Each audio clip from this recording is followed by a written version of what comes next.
girls. Welcome to Cultivate and Keep podcast with your boy Jeremy and Corey. Yo. Excited to have you. I said boys and girls because recently I've had several girls Really? say, yeah, like, hey, I've been, listening to the show and it's been good and blah, blah, blah. So that's cool and encouraging. And we just had a female on the podcast. So that's right. Coming Shout out soon, Jenny. right? Yeah. I think yeah. Well, when this as is of recording, live, it's yeah, already out. So okay, go it's back. already out. So go back and find Jenny exactly. Steckler. Yeah. Anyway, any announcements we have? Not start? really. We're gonna continue to build out some interviews, and we got lots of people on here. Just wanted to mention, if you have anyone that you think that we should talk to, no matter how notable they are, help us get Tim Tebow on, LaDainian Tomlinson. We're coming for you, Tim. All of them, musicians. Actually, I was just talking to one of the guys at Bethel. That's a story for another time. For your work, right? Yeah, for work. That's cool. Really awesome dude. But anyways, feel free to let us know anyone that you think we should have on, even if that's yourself. Please feel free to reach out at, you can reach us at cultivateandkeep.com. Find us on Instagram or Facebook. Otherwise, you know that we have our favorites directory of resources, cultivateandkeep.com/favorites. Find books, podcasts, other websites, etc. That's it. Cool. Well, I'm excited about this topic. We kind of funny, normally when we prepare for an episode, we will put in like a good amount of notes and kind of prep for the show. And this idea I've kind of been thinking about and tossing around in my head. So I made my notes and put it in there. And right before we started recording, I said, "Hey, Cord, did you see my topic?" And he was like, "No." And he looked at it and he's like, "Oh, dude, I've been wanting to talk about this too." And so kind of funny, we're both on the same page, and I'm excited. Anyway, yeah, we should probably say what I forget that they don't know. Well, they see the title, but right. And sometimes the title changes too. What we put in ends up not being what we ends up getting published, and so. Anyway, we want to talk about the idea of being motivated by money, and I think that's when we hear that, and just saying it almost feels wrong. I kind of feel I might be judged for saying that, And kind of Grammy. Yeah, it just kind of doesn't have a good feel, good vibe with it. And kind of little background is I guess long story short, I'm motivated by money. I'll just say it. I just cut straight to the chase. Well, no, there is a small story. So I was telling Corey a few years ago, my dad was asking me what motivates me. We were talking about kind of careers and potential jobs, and I was having a hard time figuring out what were the steps I wanted to take in my career. And he was like, what motivates you? And I felt ashamed to say it, but I was like, Dad, honestly, I'm motivated by money. I want to make money and a lot of it. And his response was good, me too. And I was super surprised. I was oh, this isn't bad.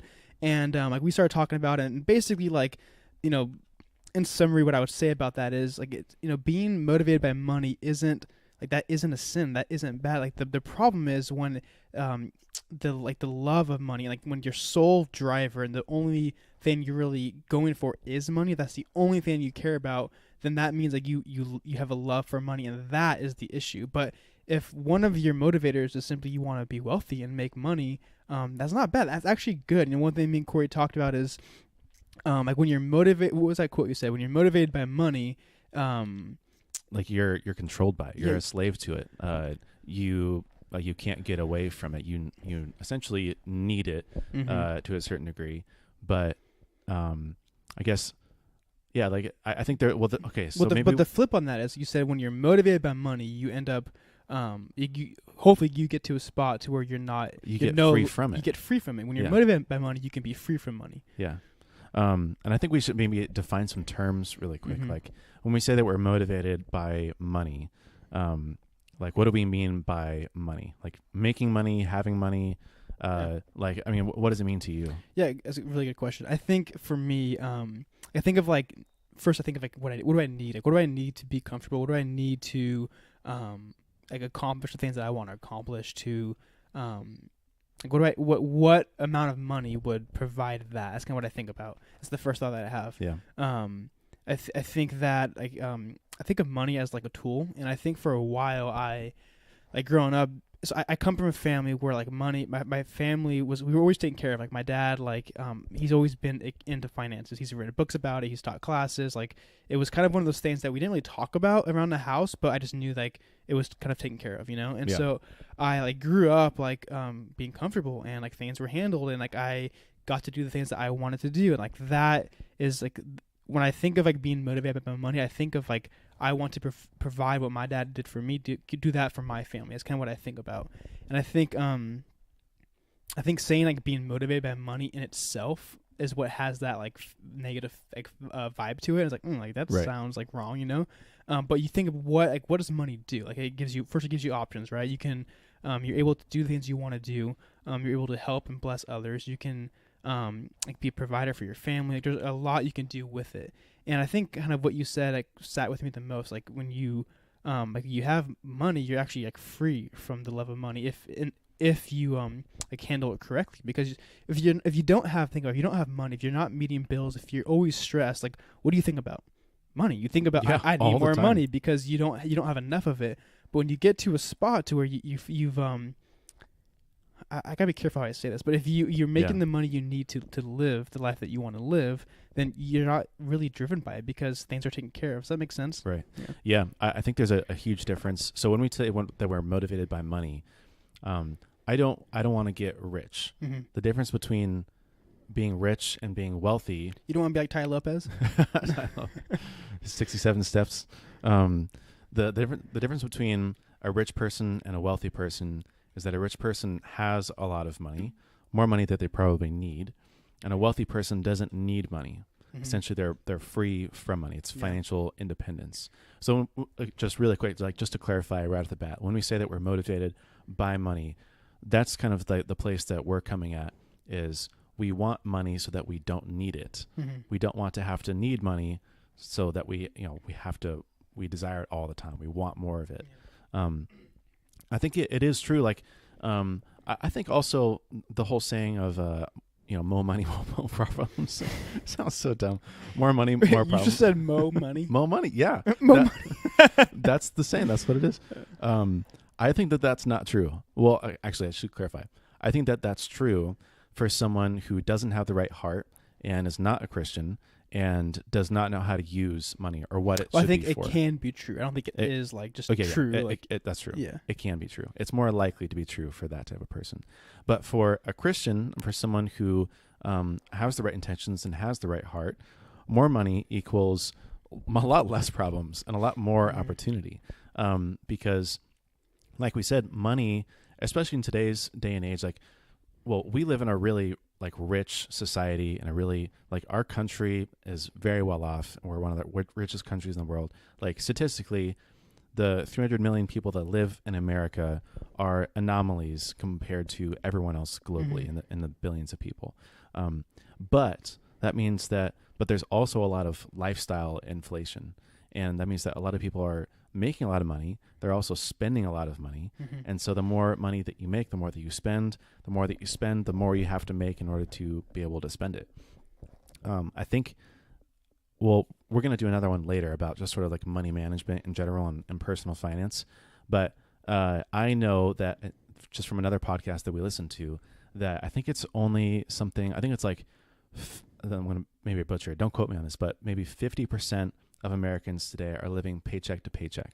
Dude, it was higher. I want to say it was like 70%. Yeah. I think what he said was 70% of all Americans, I think he said don't have like $400. Yeah, they have $400 or less in their savings account. And that's what he said. I think there was another crazy one, like only 10% of Americans, if they needed like an extra $1,000, could like go and find it or something. Yeah. Like it's a ridiculous number. And in that way, it doesn't matter how much money you make or how much money you have. If you don't have the money, you are a slave to that money. And you're going to be greedy for more. And you're going to imagine about how great your life would be if you won the lottery and if you're always thinking about it. And I think the root comes, when it comes down to it, is that when you're a slave to money, when you have it, you think about how can I spend this on myself? Yeah. When you're not a slave to money, when you're motivated by financial independence and by wealth, you're not thinking about how can I spend this. It's more about how can I use this to better someone else and use this to advance the kingdom and use this to provide, value in someone else's life. Yeah, and I think like that kind of mindset, like that gives you freedom. Kind of funny. So me and Connie were recently talking about one of our good friends, like their car just died, and this person like doesn't have anyone to help them, and they don't really have any money, and they're kind of in a tough spot, and like one of those people that basically didn't grow up in a good home and don't have like parents kind of teach them things and help them, and so kind of like they're young, like early 20s, trying to figure out life, and your car goes out and you're making not that great of money, and you're kind of on your own. Like, what do you do? And this person, they don't have enough credit to get a credit card. They went to finance a car because they don't have the cash to buy one, like off OfferUp or Craigslist, and they couldn't get approved to finance the car, and so like they're kind of in a really hard spot. And so me and Connie were talking, and like we like said like, well, let's give them some money. And so we like talked about, and we came up with a number, and it was like a decent number, and we like had full intention to do it. And so we offered this person to basically like buy a good chunk of their car for them, and they ended up saying like, no, like we'll figure it out. They declined our offer, but it like I was thinking about that as soon as I said yes, like to Connie, because she was the one that proposed it. My first thought was like, oh, if we do this, then that puts us farther off from our other goals, and my first thought was no, right? And Connie was like, Jeremy, and she was like, I think me and you have like a different like view of like how this works. She was like, I think the more that I give, the more free that I am, and the more blessings that will hopefully come, and more favor of God that we will have. And so I thought about that, and I was like, okay, I don't give money to get blessings or to get favor, but like that is what comes along with it.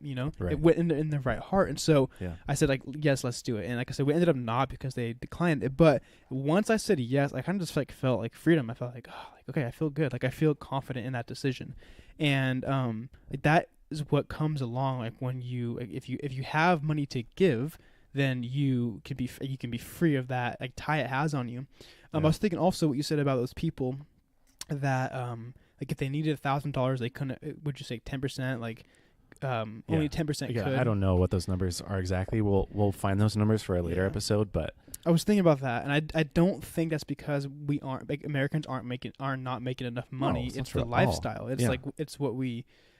Because they love money live. for how to spend it. You know what I mean? Yeah. And so on this topic of being motivated by money, first I think we kind of like liked that title because it kind of stands out. Like when I wrote that, and I was like, oh, like this sounds bad. Like it's like, if I saw that, I would want to like listen to that episode. I kind of hear what we had to say. And so kind of like what you said was like, we're not talking about like, we want to be rich. Like, no, we're talking about like, what can you accomplish when you have money? What kind of life can you live if you have money? And I think just at the root of it, like if one of your like motivators to be successful or to work at a certain job or career is that you just simply want to make money, like that's okay. And I think that's kind of the point we want to get across. Like that's not that doesn't mean you're bad. That doesn't mean you like should like check your your heart, whatever. I think it's okay. Yeah. Like I said before, though, when that's like your soul, like the only thing that drives you is money, then that's a problem. But if it's just like a motivator for you, then that's okay. Yeah. And so we should get like, I mean, I'd be curious to know kind of like what your thoughts are, but like why are you motivated by money? Like what are the specific reasons why you would want to have money, or like, I guess, a substantial amount of money, or build it. I know for me, like my thinking behind it is I'm a really like cautious kind of person. And like in the last few years, even I feel like I've sort of come out of my shell in a lot of ways, and like being a little bit more extroverted, a little more spontaneous, a little more like risky. A lot of that I can thank to Monique for. No, not for you.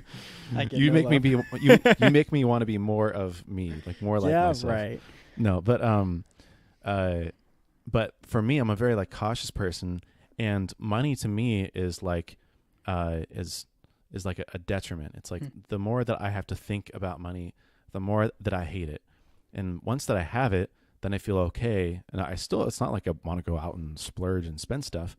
But now I don't have to think about it as much. And so to me, money is like a distraction almost. And the reason why I want to eventually build a lot of it, or have, revenue streams and income that covers most of my expenses so I don't have to worry about kind of scraping it together every month, is literally so that I don't have to think about money. I would be free from it. Hmm.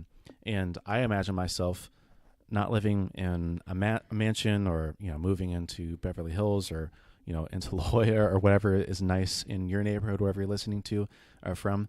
But I imagine myself just living a simple life, being able to give generously. And I think most of all, being able to spend the time that I would like to, spending time the way I want to. And I think that this is like especially close to heart and close to home for a lot of people, because the majority of us exchange time for money every single day. Yeah. We clock in, you clock out, you get a paycheck, and you're pretty literally trading your life for money. So yeah, I want to like make a lot of money from the time that I spend, because that's a good deal for me. You know what I mean? And not to rag on minimum wage, makers, but it's sort of a bad deal. Like the more that you make from the time that you spend, the better deal it is for you. And then the best deal of all is when you don't have to trade your time for money, and you have a business or a revenue stream or an investment that is independent from the time that you put into it. And now you can spend your time not thinking about how am I going to make money to spend bills, but how am I going to spend my time to, to spend more time with the Lord and with your family, and to invest in something, or to teach, to give, to explore. Like, it just opens up this whole other type of lifestyle that you wouldn't ever be able to have if every day you're grinding away, exchanging your time for money just to pay the bills and, spend money on the things that you need to survive. Yeah, I think for me, when I think of like why would I be motivated by money? My first thought is like my family, like my future family to come. Like I want my family to be taken care of. Like I said, for us, when we grew up, the things that we wanted to do and like needed to do, whether it was for school or sports or recreation, whatever it was, like we were able to do because we were provided for, and like that was really awesome. And I want to do that for my kids as well. Second, I think of, like you said, time. I think, like if I think of money, like if I have money, then I have opportunities, kind of what I think about it. And, we were talking about this earlier, but like, I think, like for me, I've always felt this tug that I want to be a producer. Like, and I know like we, as Christians, we know that we need to produce, not only consume, but like, that's really on my heart. I really want to produce specifically in like the business realm. Like I want to produce jobs. I want to produce opportunity. Like I that's what I want to do. And I think like money is if you need it to produce. And so that's like I would say my main point. It's like I want to be a producer, and I think money is a big way to accomplish that. Yeah. Also, I think like being ready for opportunity when it comes, whether it's in business or like real estate or just whatever it is. Like we talked about this earlier. Like when you're in college, you had that like business like simulator game that you had, right? And you said like the players in that game that had cash on hand, like just they won, and because they had cash to make moves and to do stuff. And without that, like you're kind of tied, because you can make these small little chips because you don't have the cash to operate. And so, Yeah, no, and to kind of get a little bit of context, it was like a capstone project for my last semester of school. And as a business major, you have to play like this simulation game. And my team won. And I was telling Jeremy, because it was for an opportunity he's looking at now, but my team won mainly not because we even made more money, or because we had like the best products, or like business model. It was more that we just had the money to use. And so then we can go, like, once we saw someone else do something, we could go invest in this other thing, and that would give us an advantage. And then you have this bigger kind of thing to play with, rather than making these really tiny incremental moves. I think that translates really well into life too. Oh, yeah. Like most people are grinding away like for, $2,000 a year raises, and making these super tiny incremental changes, and they're not saving either. And so there's no, like, if an opportunity comes away, it's like, I have to either go into debt for this, or I have to go ask for this, or I have to go, go like finance it some other way, or take a second job. Like when you have money, again, you're not tied to it. I think that comes down to a lot of the heart of this is like, we're motivated by money, not because of what money can get us, but because of how the money can be used. And money is specifically, its purpose is as a tool. And if you think of it as a tool of what can I do this with this, what can I use for this, how long can I make this last, how can I use this money to go make more money, then it's not a question of like how much money can I make and how exorbitantly can I live, but how much good can this go towards? Yeah, me and Connie were talking about like recently about like our budget and kind of like money, like, where it's going. Money comes in, money goes out, and we were like, we don't really spend like money like on stuff. Like our money goes to like our bills, and then I would say like experiences. So whether it's like eating out or like doing things with friends, but we don't like go buy like nice clothes and like I just bought a new pair of jeans, and Dude, me too. Dude, are those new? I was just gonna say, Dude, those are new. You look good, bro. Thanks, man. You too. But my first pair of jeans I've bought, I would say in probably like a year and a half, maybe 2 years. Like like 3 years. I didn't even realize. I just don't buy clothes. Like I wait till like my birthday and Christmas, and I kind of get stocked up, and that's it. Like I just don't need new stuff. And yeah, like just back to like the heart of this is like money is a tool, and if you have it, then you can utilize it. I was thinking of back to what I said about like when you give, like then I feel like you're free. Like when you give, and it was funny. I was thinking about like so my dad, like he's given a lot of money, and he's written books about it. But he it's kind of funny. I've always kind of thought like in the back of my head like, oh, like my dad's taking care of that for like the LeBon family. Like he's handled like the generosity arena, and I can just do me over here on the side. But the reality is like, well, no, like that was my dad, and that's what he chose to do with his life and what he is currently doing. But what am I gonna do, right? My dad's like giving, and his story doesn't.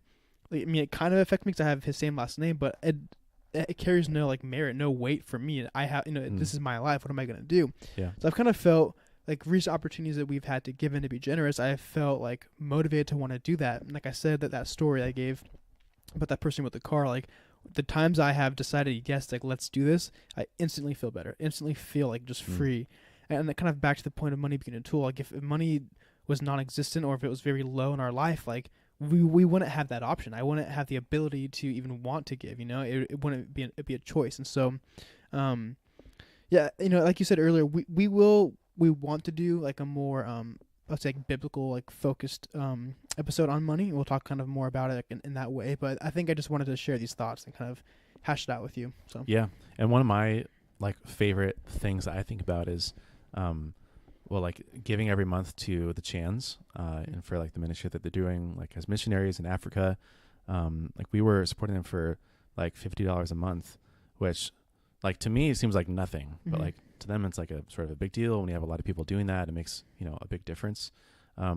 But like I love seeing that money go out the door. You know what I mean? And like I've even thought about, and we should like sit down and reassess this too. But like what are all the things that like we really don't have to spend money on, and like what could that like go towards for someone else? You know what I mean? Like how can you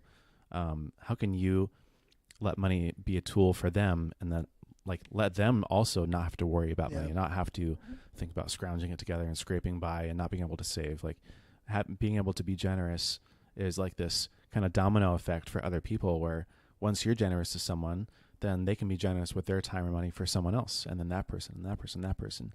But when you're always hoarding and thinking about how can I spend this on myself, or what can I do with this money, or how long can I make this last until I die, then that's a really limited view, and then it stops with you. You know what I mean? Like it doesn't go anywhere else after that, which is really lame. So all in all, it's okay to be motivated by money. Get your money. Get your money. Let's get that bread. Corey.